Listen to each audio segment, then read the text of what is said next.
Hey guys, in this video, I will show you how to set up Visual Studio Code for web development. Alright, so let's begin with the video. So the first thing that you need to do is to download Visual Studio Code into your device. Once downloaded, open the Visual Studio Code in your PC. Then you should install the following extensions that I am going to show you for your Visual Studio Code to be web development ready. So we then open the VS Code and navigate to the extensions view by clicking onto the square icon situated on the left side bar of your screen or in the activity bar. Or you can just simply press Ctrl+Shift+X on your keyboard and then you should open.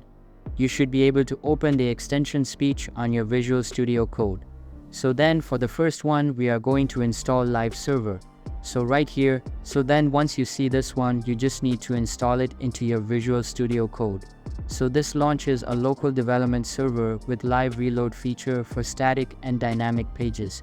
Next one is Prettier Code Formatter. So you have this one. You can just install it by clicking onto this install button on the upper side part of your screen. Next one we have the ESLint. So it integrates ESLint into the VS Code for identifying and fixing linting errors. Next one we have the HTML CSS support. So this provides IntelliSense for CSS class names in each HTML, so you have more of the extensions. So you also have JavaScript pass or path IntelliSense author name tag and the bracket pair bear colonizer. So if you want to set up your live server extension, so after installing it into your Visual Studio Code, you can open your HTML file in the VS Code.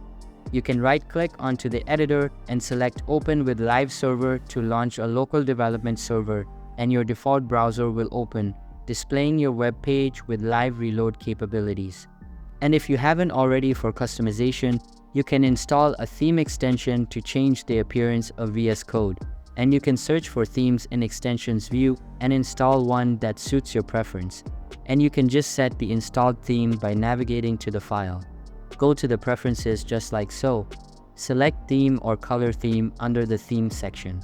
So by following these steps, you'll have a well-configured environment in Visual Studio Code tailored for web development, enhancing both productivity and code quality. So that is all for this video. I hope this video helped you. Thanks.